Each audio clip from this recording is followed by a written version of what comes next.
Arthur sat on the beige fabric sofa, the springs creaking under his weight. It was a Tuesday evening, the kind of evening that usually meant leftover takeout and silence. But tonight, the air in the small living room felt heavy, like the atmosphere right before a thunderstorm, though the sky outside was perfectly clear. Arthur was a man who built things for a living. He knew how to frame a house, how to pour concrete until it was smooth as glass, and how to fix an engine with a roll of duct tape and some grit. He did not know how to fix the silence that had settled over his relationship with Lisa. Lisa stood by the sliding glass door that led to the balcony. She was looking out at the city lights, her arms wrapped tightly around herself. Her back was to him, which had become her usual posture lately. For months they had been drifting apart. It wasn't that they fought loudly. It was worse than that. They just didn't seem to speak the same language anymore. Arthur would come home tired, wanting to talk about pipes and wiring, and Lisa would just look at him with tired eyes, wishing he would talk about feelings, or art, or something that wasn't made of steel. Arthur looked around the room, his eyes landing on the closet door. It wasn't a heavy wooden door, just a simple white one with a frosted handle. Inside that closet, buried under old coats and a box of tax papers, was an object that hadn't seen the light of day in 10 years. It was a violin. Arthur had bought it on a whim years ago, thinking he might learn to play, but life got in the way, work got in the way.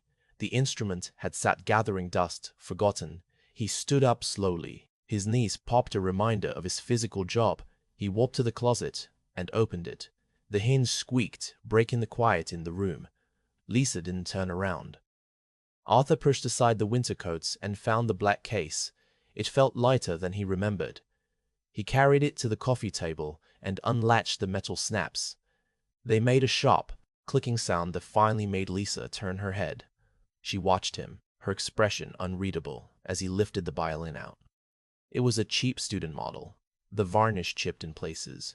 He held it under his chin, the awkwardness of the position immediately apparent.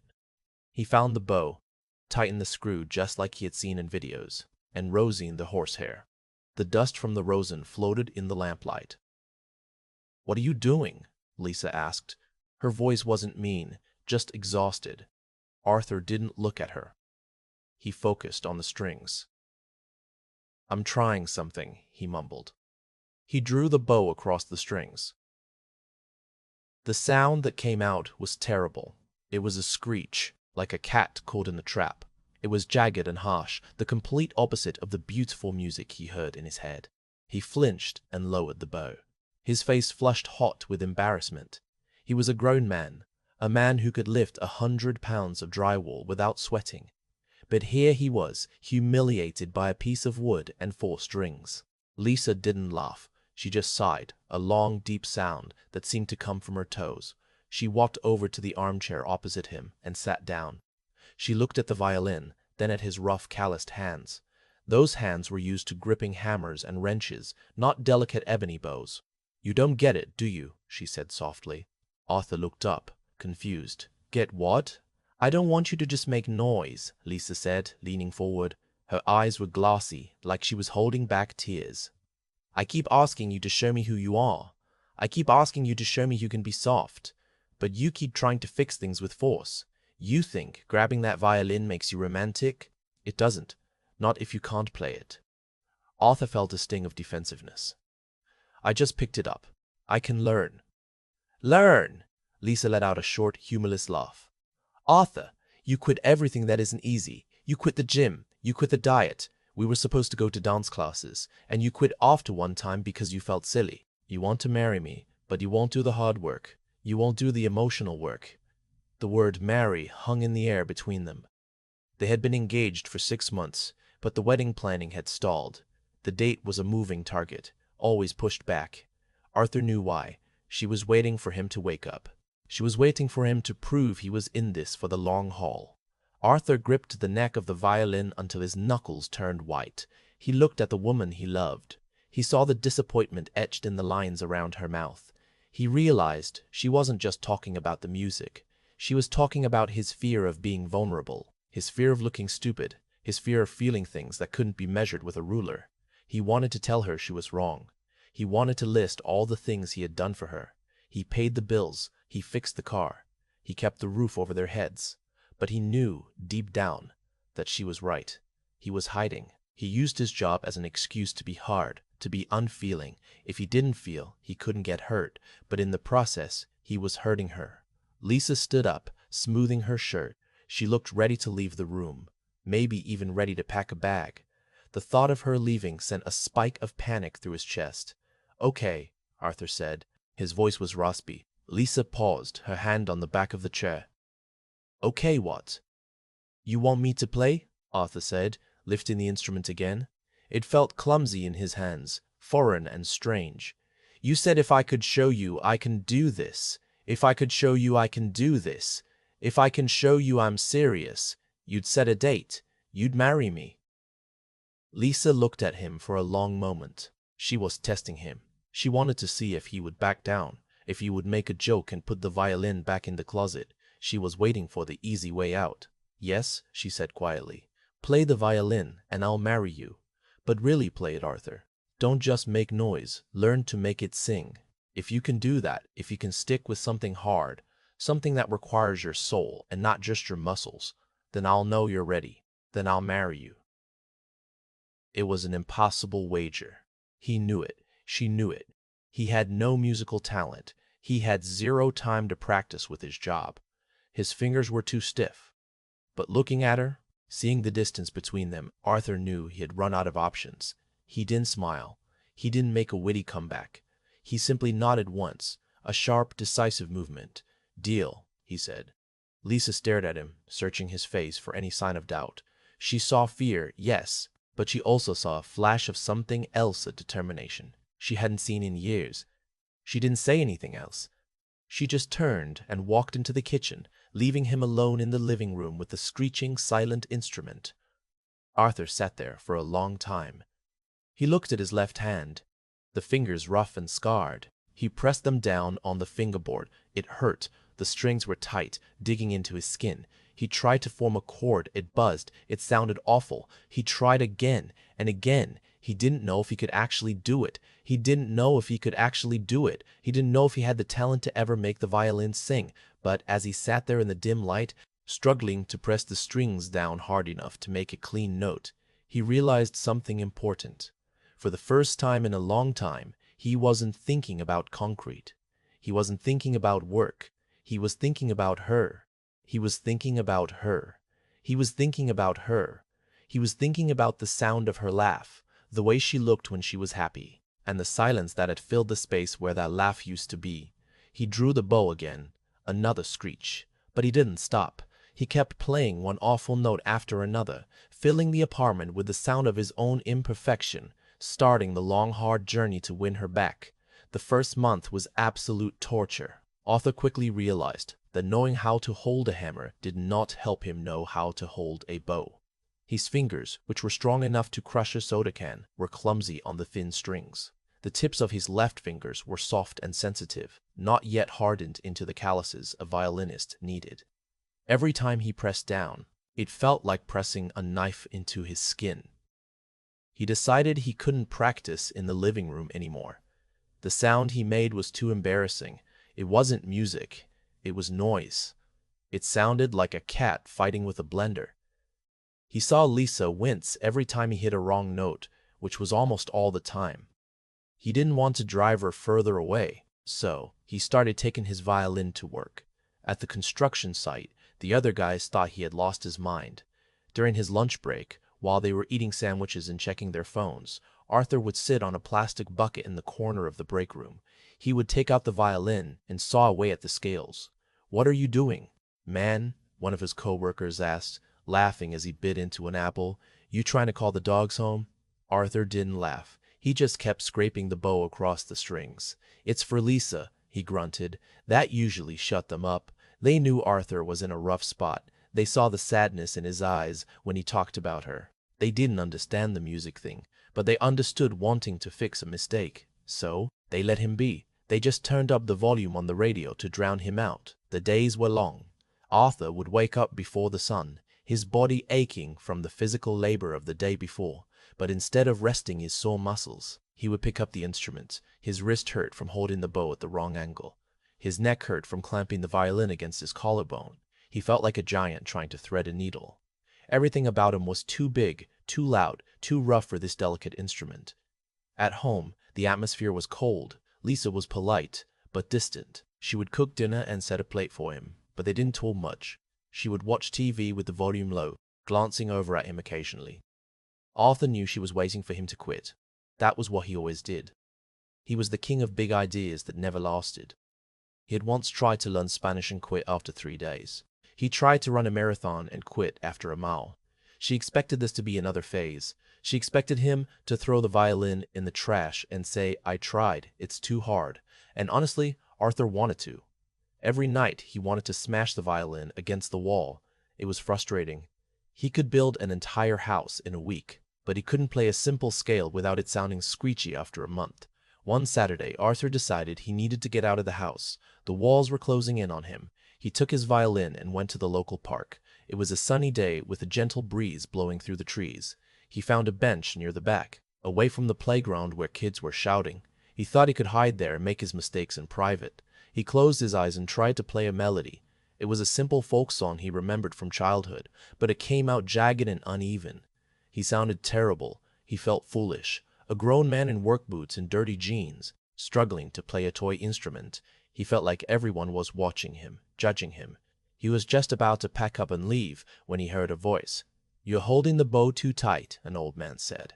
Arthur opened his eyes. Standing a few feet away was a man who looked like he lived in the park. He wore a tweed jacket that had seen better days and carried a small bag of birdseed. He had a white beard and kind eyes that crinkled at the corners. Arthur froze. "I'm just practicing," he muttered, feeling his face turn red. "I can see that," the old man said. He didn't laugh. He walked over and sat on the other end of the bench. "You're treating it like a tool, like a hammer or a wrench. You're trying to force the sound out. That doesn't work with a violin."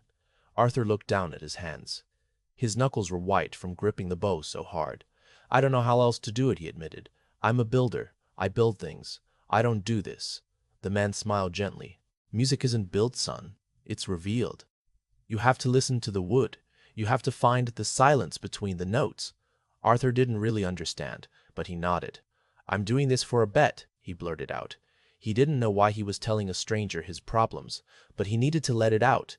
"I told my fiancée I'd learn to play she. If I can make it sing, she'll marry me. But I think I'm failing. I think she's right. I'm just a rough guy who can't change." The old man sprinkled some birdseed on the ground near his feet. A few pigeons waddled over. "Love isn't about changing who you are," the man said softly. "It's about showing you care enough to try something new. You're here, aren't you? You're not at a bar. You're not watching TV. You're sitting on a bench, making terrible noise because you love her. That counts for something." "She hates the noise," Arthur said. "She hates the distance," the old man corrected. "Keep playing, but relax your wrist. Let the bow do the work." The man didn't stay long. He finished feeding the birds, tipped his hat to Arthur, and walked away down the path. Arthur sat there alone for a long time. He looked at the violin. He thought about what the man had said. Don't force it. He took a deep breath and relaxed his shoulders. He loosened his grip on the bow just a little bit. He closed his eyes and tried to imagine the music flowing like water rather than hammering like a nail. He played the same simple folk song again. It wasn't perfect. It still missed a few notes. But the screech was gone. The sound was rounder, a little warmer. It sounded like music. When Arthur got home that evening, the sun was setting. The apartment was quiet. Lisa was reading a book at the kitchen table. She looked up when he walked in, her eyes scanning his face for signs of defeat. Usually, he came home grumpy and tired. Tonight, he felt different. He felt a small spark of hope. "Did you have a good day?" she asked, her voice neutral. "Yeah," Arthur said. He didn't want to tell her about the old man yet. He wanted to keep that moment for himself. "I practiced in the park." Lisa nodded and looked back at her book. Arthur went into the bedroom and put the violin away in the closet. As he closed the door, he caught his reflection in the mirror. He looked tired, and his fingers were wrapped in band-aids. But for the first time in a long time, his eyes weren't empty. He had a goal. He walked back into the kitchen and started making coffee. He stood by the counter, watching Lisa read. He realized she wasn't just waiting for him to play a song. She was waiting to see if he would stick it out when things got hard. That was the real test. Learning the notes was hard, but staying when he felt like quitting was harder. He poured 2 cups of coffee and walked over to the table. He set one down in front of her. "I'm not quitting," he said quietly. Lisa paused. She looked at the coffee, then up at him. She didn't smile, but the hard line of her jaw softened just a fraction. "We'll see," she said. Arthur knew that was the best he was going to get for now. It wasn't a yes, but it wasn't a no. And as he sat down across from her, listening to the hum of the refrigerator, he knew that tomorrow he would go back to the park. He would suffer through the sore fingers and the embarrassment, because the old man was right. It wasn't about the music, it was about not walking away. 3 months had passed since Arthur made the crazy promise. The seasons were starting to change, and the air was getting crisper, but the heat inside the apartment was still stifling. They didn't have air conditioning, just a few box fans that rattled loudly in the windows, blowing warm air around the room. Arthur sat on the edge of the bed, looking at his left hand. The fingertips were no longer soft and pink. They were tough, hardened, and covered in calluses. They looked just like the rest of his rough worker's hands now. He was getting better, but it was slow. It was like trying to dig a hole with a spoon. Every day he went to the park on his lunch break. The old man with the birdseed wasn't there every day, but when he was, he would sit and listen. He didn't give lessons on how to read music notes. He just told Arthur stories about how music was feeling. He told Arthur that anger sounded sharp and fast, while sadness was slow and deep. Arthur tried to explain this to Lisa one evening, but she just brushed him off. She was tired from her job and tired of waiting. The silence between them had turned into a wall. It felt like they were two roommates who barely knew each other. Arthur would come home, his shirt smelling of sawdust and sweat, and pick up the violin. He would play scales over and over, the sound repeating like a metronome. Lisa would usually put on her noise-canceling headphones and scroll through her phone. It hurt Arthur to see her do that. It felt like she was physically blocking him out. He wanted to shout, "I am doing this for you," but he knew that wouldn't help. Words were cheap. The wager was about action. One Tuesday, Arthur had a terrible day at work. He had made a mistake on a blueprint that cost the company time and money. His boss had yelled at him in front of the crew. Arthur felt small and stupid, the same way he felt when he first picked up the violin. He came home angry, slamming his keys on the counter. He wanted to break something. He wanted to drink a beer and forget the day.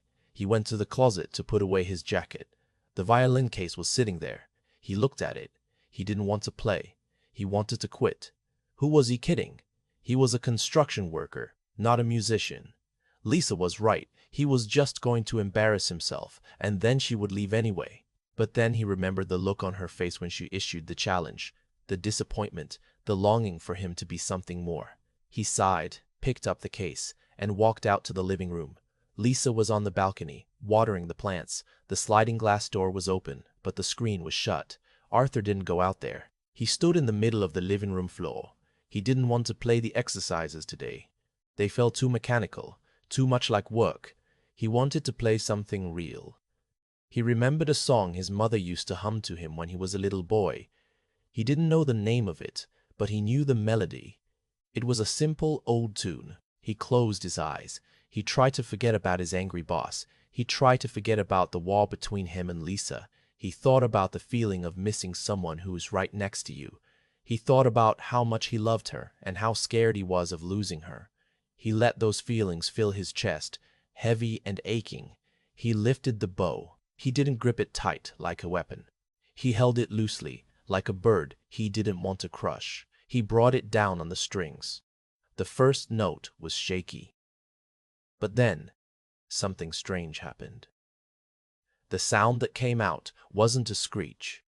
It was low and mournful, vibrating through the wood of the instrument and humming in the quiet room. He moved his fingers along the neck. He missed a few notes, hitting a sour one that made him wince, but he didn't stop. He kept playing. He wasn't thinking about where his fingers were supposed to go. He was playing the silence that the old man had talked about. He let the notes hang in the air, letting them breathe before playing the next one. The melody was Simple Gifts, a song about finding peace in where you are. Outside on the balcony, Lisa stopped watering. She held the watering can in midair. She could hear the music through the screen door. It wasn't perfect. It was wobbly and unsure. But it sounded different. It didn't sound like a machine. It sounded like a person. She turned around slowly. Through the mesh of the screen door, she could see Arthur standing there. His eyes were closed. His face wasn't scrunched up in concentration like usual. His expression was soft, almost sad. He looked like he was praying. Lisa felt a tightness in her chest. She hadn't seen him look that way in years. She saw the man she fell in love with, the one who was gentle under his tough exterior. She realized that while she was waiting for him to play the right notes, he was learning to speak a new language. Arthur hit a high note that wavered slightly, then held steady. The sound floated out to the balcony, wrapping around her. He poured his regret into the song. He was saying he was sorry for being stubborn. He was saying he was sorry for not listening. He was saying he was scared. The song came to an end. Arthur lowered the bow, the silence rushing back into the room. He opened his eyes and let out a long breath. He felt drained, like he had just run a mile. He stood there for a moment, just looking down at the floor. He looked up and saw Lisa standing by the screen door. She wasn't wearing her headphones. She wasn't looking at her phone. She was just watching him. Arthur felt a flash of panic. Was it bad? Did he mess up? He waited for her to roll her eyes or make a sarcastic comment. But she didn't. She just stood there. The sun was setting behind her, casting a golden glow on her face. She didn't come inside. She didn't say anything. She just gave him a small, slow nod. It wasn't a smile, but it wasn't a frown either. It was an acknowledgement. She had heard him, really heard him. Arthur felt his throat get tight. He nodded back at her. He carefully put the violin back in its case and snapped the latches shut. The click echoed in the quiet room. That night, the atmosphere in the apartment shifted. It wasn't fixed. There were no magic fireworks. But when they sat down to eat dinner, the silence didn't feel like a wall anymore. It felt like a pause. Lisa asked him how his day was, and for the first time in months, Arthur didn't just say fine. He told her about the mistake at work. He told her he felt like a failure. Lisa listened. She didn't try to fix it. She didn't tell him he was being dramatic. She just listened and handed him the breadbasket. "You're not a failure, Arthur," she said quietly. "You're just learning." She didn't mean the construction job. They both knew that. She meant life. She meant them. Arthur looked at her hands as she tore off a piece of bread. He thought about his own hands on the violin neck. He thought about the calluses and the pain. He realized that learning to play the violin wasn't about the music. It was about learning to be okay with being bad at something so that he could eventually get better. It was about learning that being gentle was harder than being strong. He wasn't done. He still had a long way to go. The deadline was getting closer. But as he sat there eating his dinner, looking at the woman he loved, he felt a tiny spark of hope. He had played from his heart, and she had listened. That was more than he had achieved in years. He took a drink of water and looked at the closed closet door. The violin was sleeping in there, but the music was still in the air, bridging the gap between them, one note at a time. The big day had arrived. It was the anniversary of the night they first met 5 years ago. Arthur woke up before the alarm went off, his stomach already doing flips. He lay in bed for a moment, staring at the ceiling fan spinning lazily above him. Today was the deadline, the day he had to prove that he could change, that he wasn't just the same stubborn man who always took the easy way out. He got out of bed quietly so he wouldn't wake Lisa. He went into the kitchen and started to prepare. He wasn't good at cooking fancy meals, so he kept it simple. He bought fresh pasta from the shop down the street, some garlic, tomatoes, and basil. He set up a small table on the balcony. It wasn't a huge balcony, just enough room for a round table and 2 chairs, but it had a view of the city skyline. He spent the afternoon cleaning and arranging. He put a white cloth over the table and found the 2 candlesticks they had used when they first moved in together. He was nervous, more nervous than he had ever been for a job interview. If he messed up a concrete pour, he could just break it up and start over. But if he messed this up, there was no fixing it. He would lose her. Around 6 o'clock, the sun started to dip lower in the sky. It was one of those perfect clear evenings where the air is cool but not cold. The sky turned a soft shade of purple as the sun began to set behind the tall buildings. Lisa came out of the bedroom. She was wearing a nice dress, not a fancy ball gown, but a simple blue one that he liked. She looked beautiful, but she also looked guarded. She saw the table on the balcony and the candles. She looked at Arthur, who was standing there in his clean jeans and a button-down shirt. He looked nice, but his eyes were wide and serious. "You remembered," she said softly. "Of course I remembered," Arthur said. "How could I forget?" They ate dinner on the balcony. The city sounds drifted up to them, cars honking in the distance, the hum of traffic, people laughing on the street below. For a while, they just ate. The food was good, simple and warm. They made small talk about their day, but there was an elephant on the balcony with them. Both of them were thinking about the violin case sitting on the living room floor. When they finished eating, Arthur stood up to clear the plates. Lisa reached out and touched his hand. "Leave them," she said. Her voice was shaky. Arthur nodded. He knew what that meant. It was time. He walked back into the living room. His legs felt heavy, like they were made of lead. He picked up the case and carried it out to the balcony. He set it on the small coffee table near the chairs and opened it. The violin looked shiny under the string lights Arthur had hung up earlier. He took the instrument out and tightened the bow. His hands were sweating, and he worried that the bow might slip. He took a deep breath, trying to calm the pounding of his heart.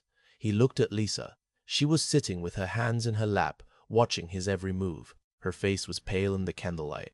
"I'm not going to be perfect," Arthur said, his voice cracking slightly. "I might mess up, but I'm going to play for you." Lisa didn't say anything. She just nodded. Arthur lifted the violin to his shoulder. It felt familiar now, like an extension of his own body. He closed his eyes for a second. He remembered the old man in the park telling him to play the silence. He remembered the feeling of the night he played while she was on the other side of the door. He tried to find that feeling again. He didn't think about the notes. He thought about how much he loved her. He thought about how much he loved her. He thought about the fear of losing her and the hope of building a life together. He started to play. He played Simple Gifts, the same melody he had played before, but this time it was different. Months of practice in the park, of bleeding fingers and sore shoulders, had paid off. The tone was clear. It wasn't the sound of a professional symphony player. It was the sound of a man who had poured his soul into learning something impossible. The notes rang out into the cool night air. They floated over the balcony railing and mixed with the sounds of the city. Arthur's fingers moved along the neck, finding the positions by muscle memory. He didn't have to look. He felt the vibration of the wood against his jaw. About halfway through the song, his finger slipped. He hit a wrong note, a sharp, sour sound that cut through the melody. Arthur flinched. His heart stopped. He panicked. He almost stopped playing right there. The old Arthur would have sworn and thrown the bow down. The old Arthur would have made a joke and quit. But he didn't. He didn't stop. He didn't apologize. He just slid his finger back to the right spot and kept playing. He recovered so smoothly that the mistake just became part of the song. It was a hiccup, a moment of imperfection in a sea of beauty. He played with more feeling now, putting all his relief into the music. He had survived a mistake. He was still standing. He reached the end of the melody. He played the final notes slowly, letting them linger in the air. He drew the bow away from the strings and lowered his arms. The silence that followed was heavy, but it wasn't an empty silence. It was full. He opened his eyes and looked at Lisa. She was crying. Tears were streaming down her face, dripping onto her dress. She wasn't making a sound, just letting the tears fall. She looked at him, and he saw something in her eyes that he hadn't seen in a long time. She saw him. Really saw him. She saw the man who had worked himself to the bone to learn a language he didn't speak, just to tell her he loved her. Arthur stood there, his breath coming in short gasps. He waited for her to speak. He felt vulnerable, stripped bare. He had just played his heart out, literally and figuratively. Lisa stood up slowly. She walked over to him. She reached out and gently took the violin from his hands.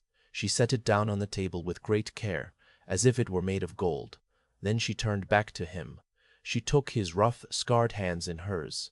She held them tight, lacing her fingers through his. "You did it," she whispered. Arthur looked at her, searching her face for the answer to the question that had been haunting him for months.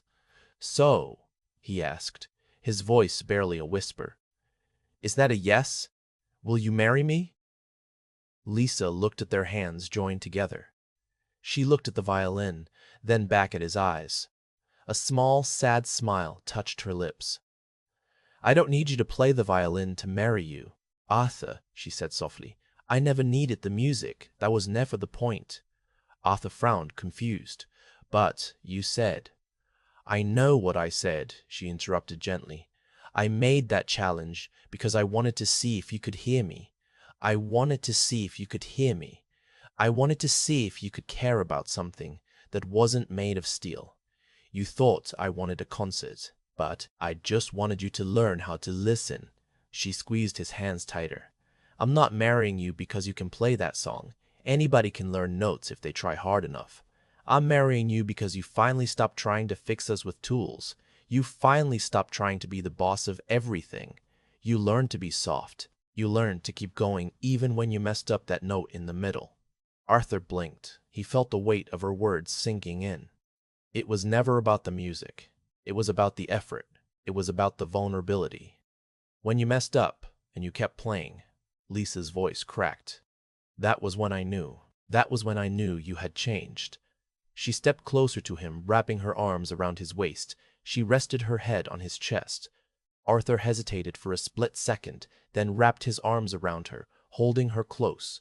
He could smell her shampoo, feel the warmth of her body against his. He realized he hadn't held her like this in a very long time. I was so scared I was going to lose you, Arthur admitted into her hair. I still am scared sometimes. I know, she said. Me too, but we're going to be okay. You don't have to be a concert master. You just have to be Arthur. The Arthur who tries. They stood there on the balcony for a long time. The city lights twinkled below them, the candles burned down on the table, and the violin sat silently in its case. The challenge was over. The wager was complete. But as Arthur held her, he knew the real work was just beginning. The music had stopped, but the song of their life together was just starting to make sense again. Arthur felt the tension in his shoulders finally begin to melt away. For months, he had been carrying a heavy load, the weight of the wager and the fear of failure pressing down on his spine. Standing there on the balcony with Lisa in his arms, he realized that the weight was gone. He had done it. He had crossed the finish line, though not in the way he had expected. He pulled back slightly to look at her face. The candlelight flickered in her eyes, drying the tracks of her tears. She looked tired, but she also looked at peace. It was the expression he had been missing, the one he used to see when they first started dating. I'm sorry, Arthur whispered. It wasn't a sudden outburst, just a quiet realization. I'm sorry I made you ask. I'm sorry you had to push me so hard to get me to wake up. Lisa shook her head slightly, a small tired smile playing on her lips. We both had to wake up, Arthur. I stopped talking to you. I just expected you to know what was wrong. That wasn't fair either. The honesty of the moment hung between them, soft and fragile. It wasn't a dramatic movie moment where the music swelled and the problems vanished instantly. It was real life. It was messy and complicated, but it was theirs. Arthur felt a profound sense of relief. He didn't have to pretend to be perfect anymore. He had played a song with mistakes, and she had still said yes. That meant more to him than any perfect performance ever could. They stood there for a long time, just holding each other while the city buzzed below them. Eventually, the air got cooler, and Lisa shivered. Come on, Arthur said gently. The air got cooler, and Lisa shivered. Come on, Arthur said gently. Let's go inside. They moved back into the living room. The balcony door slid shut with a soft thud, cutting off the outside noise. The apartment felt different. It felt warmer, less like a display room and more like a home again. Arthur walked over to the table where he had left the violin. He looked at the instrument for a moment.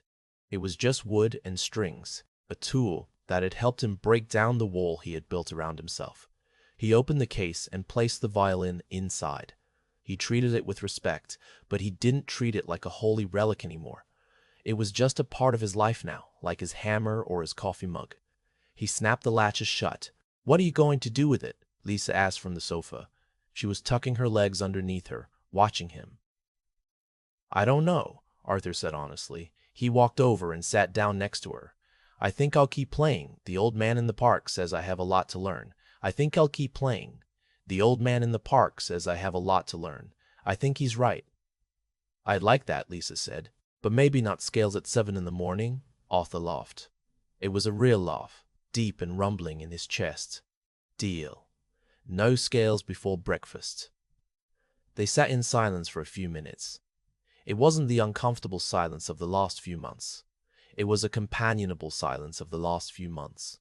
It was a companionable silence. Arthur looked around the room. He saw the stacks of unopened mail, the rug that needed vacuuming, and the chip in the paint on the wall. Nothing in the apartment had actually changed, yet everything felt different. About the wedding, Arthur said, breaking the quiet. We don't have to rush. We can take our time. I want to do it right. Lisa leaned her head on his shoulder. Let's just pick a date. A simple one. Nothing crazy. Just us and our friends. I don't need a big party. I just need to know you're going to be there, really be there, not just physically in the room. I'm not going anywhere, Arthur promised her. I'm here, I'm listening. The next few weeks were a blur of happy activity. Arthur didn't become a master musician overnight. He still practiced and he still made mistakes. Sometimes the sound was scratchy and annoying, but now, when Lisa heard him play, she didn't put on her headphones. She would hum along if she knew the tune, or she would just smile and go about her business, letting the music be a background to their life instead of a barrier. The wedding day arrived on a crisp, bright Saturday morning. They got married in the small park where Arthur had spent so many of his lunch breaks practicing. There were no heavy oak doors to walk through. Just a simple arch made of white birch branches and wild flowers set up on the grass. Arthur stood at the front, shifting his weight from foot to foot. He was wearing his best suit, which felt a little tight around the collar. His friends from work were standing behind him, looking slightly uncomfortable in their dress clothes, but happy for him. He looked out at the chairs set up on the grass. Their families were there, smiling and talking. Then the music started. It wasn't a recording. It was live music. Arthur had arranged for a small trio to play. They started the wedding march. Lisa appeared at the end of the aisle. She looked beautiful in a simple dress, holding a bouquet of daisies. She walked toward him, and Arthur felt his breath catch in his throat. He noticed that she was walking to the rhythm of the music. She was taking her time, enjoying the moment. Arthur watched her and realized something incredible. He wasn't just watching her walk. He was hearing the music differently than he used to. 6 months ago, he would have just heard noise. He wouldn't have noticed the timing or the emotion. But now he understood. He heard the pauses and the notes. He understood the skill it took to create that sound. He looked down at his own hands, resting at his sides. He thought about the calluses on his fingertips. He thought about the calluses on his fingertips. He thought about the struggle, the frustration, and the sore muscles. Learning the violin had changed the way he heard the world. It had slowed him down. It had taught him that some things couldn't be rushed, and that beauty often lived in the struggle to get things right. Lisa reached him. She took his hands, and he gave her a squeeze. "Hi," she whispered. "Hi," he whispered back. "You look amazing." The officiant began to speak. Arthur listened to every word. In the past, he would have zoned out, thinking about the reception or the game on TV or work. Today, he was present. He felt the texture of Lisa's hand in his. He felt the sun on his face. He heard the wind rustling the leaves in the trees above them. It was like his senses had been turned up to a higher volume. When it came time for the vows, they had decided to write their own. Arthur pulled a piece of paper out of his pocket. His hands were shaking a little bit. He unfolded it and took a deep breath. "Lisa," he started, his voice clear and strong, "I used to think love was about fixing things. I thought if I worked hard and paid the bills and kept the roof over our heads, that was enough. I thought I could build us a happy life the same way I build a house. But I was wrong." He paused and looked her in the eyes. "You taught me that love isn't about being strong. It's about being open. It's about being willing to look stupid and fail, just to make someone else smile. Learning to play the violin was the hardest thing I've ever done, mostly because it forced me to be soft. I promised to keep being soft with you. I promised to listen to the music and to listen to you. I promised to keep trying even when I hit the wrong notes." There were a few sniffles from the crowd. Lisa was crying again. but she was smiling brightly. "I love you, Arthur," she said when it was her turn. "I love you not because you can play an instrument, but because you finally let yourself learn. Thank you for fighting for us. Thank you for not quitting." They exchanged rings. The gold bands felt cool and heavy on their fingers. When the officiant pronounced them husband and wife, Arthur leaned in and kissed her. It wasn't a movie kiss with a dip and a spin. It was a long, tender kiss that tasted like tears and happiness. The applause from their friends and family sounded like rain, but it was warm and welcoming. As they walked back down the aisle, hand in hand, Arthur spotted the old man from the park, standing near the back of the crowd. He was wearing his tweed jacket and feeding birds near the bench. He caught Arthur's eye and gave him a slow nod of approval. Arthur grinned at him. The reception was held in the community center down the street. There was good food, lots of laughing and dancing. Arthur didn't sit on the sidelines like he usually did. He danced with Lisa. He wasn't very good at it, and he stepped on her toes a couple of times, but she just laughed and held him tighter. Later in the evening, someone brought out a guitar and started playing folk songs. People were singing along. Arthur sat with a drink in his hand, watching the people he loved enjoying themselves. Lisa came over and sat on his lap, resting her head on his shoulder. "You did good, hubby," she teased him gently. "I did okay," Arthur said, smiling. "But I think I'll stick to construction for a living. Music is hard work." Lisa laughed. "Yeah, but it's worth it." Arthur looked around the room. He saw his co-workers laughing with his aunt. He saw his friends dancing. He felt a sense of contentment that he had never known before. He realized that the challenge she had given him wasn't a test of his skill. It was a key. She had handed him a key to unlock a part of himself he had locked away years ago. The part that could feel, the part that could create, the part that could connect. He hadn't just learned to play a song. He had learned to participate in his own life. He squeezed Lisa's hand. She looked up at him, and in that look he saw his future. It wasn't going to be perfect. There would be wrong notes and sour times. There would be days when they wanted to quit. But now he knew that if you keep playing through the mistakes, the song can still be beautiful. "You ready to go home?" Arthur asked her. "Yeah," Lisa said, standing up and pulling him to his feet. "Let's go home." They walked out into the cool night air, leaving the party behind them. They walked toward their future, step by step, in perfect harmony.